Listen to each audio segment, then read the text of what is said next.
Insurance کے بارے میں، اسٹیٹ لائف انشورنس کے بارے میں ایک بندے نے پوچھا ہے، کیا وہ جائز ہے، لے سکتے ہیں اسٹیٹ لائف انشورنس؟ اب میں تو یہی کہتا ہوں کہ اس دور میں جو نا زیادہ لوگوں نے چھان بین کر کے کہا کہ یار معیاری جو نظام ہے نا اسلام کا، اس میں تو انشورنس کی کوئی ضرورت ہی نہیں ہوتی، اسٹیٹ ذمہ دار ہوتی ہے، بیت المال میں لوگ جمع کراتے ہیں زکوٰۃ وغیرہ، اور جو ہو جاتے ہیں مقروض یا محتاج ان کو حکومت دیتی ہے۔ مگر ان حالات میں جب کہ چور ڈاکو ساری عمر کی کمائی چھین کر چلے جاتے ہیں، محمد تقی امینی صاحب ایک عالم ہے، ایک عثمانی ہے، ایک تقی امینی، ان کی کتابیں ملیں ضرور پڑھیں، جدید مسائل پر انہوں نے بڑی محنت کی ہے، تو ایک پوری کتاب لکھی ہے کہ جدید معاشی مسائل اور ان کا اسلامی حل، تو اس میں پھر مشرق و مغرب کے علماء کے فتاوے جمع کر دیے ہیں، جو خراب بھی ہے ان کے بھی دلائل دے دیے ہیں جو حق میں، اور آخری فیصلہ یہی کیا کہ اس دور میں نا انشورنس کے بغیر چارہ نہیں، یہ ایک تحفظ اور تکافل اجتماعی ہے کہ کچھ نہ کچھ ضمانت ہے کہ لوگوں کو کوئی صدمہ پیش آ جائے تو کوئی جماعت ہو جو اس کی مدد کرے۔ صحیح، چاہے انٹرسٹ ہو اس میں یا نہ ہو، اگر نہ ہو تو وہ بہتر ہے نا؟ نہیں، انٹرسٹ وغیرہ جو نا یہ ایسے جیسے میں آپ کو کوئی چیز اور آپ واپس مجھے پھر زیادہ دے دیں، یہ تو دین میں جائز ہے نا، میں نا پابندی لگاؤں کہ ضرور میں نے لینا، آپ خود ہی پیشکش کر دیں یا خود دے دیں، تو نبی علیہ السلام بھی لوگوں کو قرضہ جب ادا کرتے تھے تو زیادہ دیتے تھے،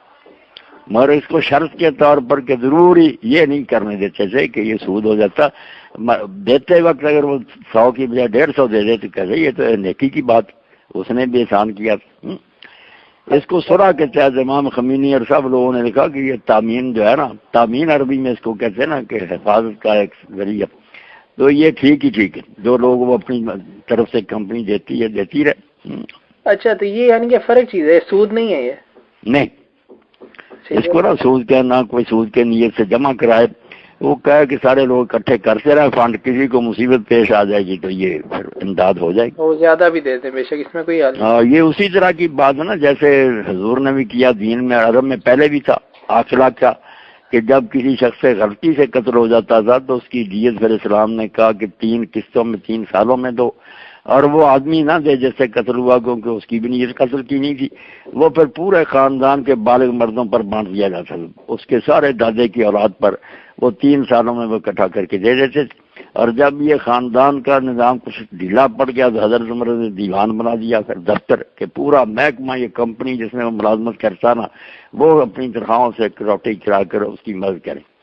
تو یہ ایک کسی طرح کی صورت تھی، سب لوگوں کو تحفظ حاصل تھا۔ صحیح ہے، صحیح۔ اچھا، اس میں کچھ علماء یہ کہتے ہیں کہ یہ گیم آف چانس ہے کہ آپ پیسے دیتے رہتے ہیں دیتے رہتے ہیں دیتے رہتے ہیں، اگر آپ کو یہ حادثہ پیش آ گیا تو آپ کو پیسے ریٹرن ملتے ہیں، تو وہ کہتے ہیں یہ نہیں، وہ جو ہے جو ہوتا نا قمار یا جوا، وہ یہ علماء نہیں سوچتے کہ اس میں تو سارا جاتا بھی رہتا نا، کبھی آیا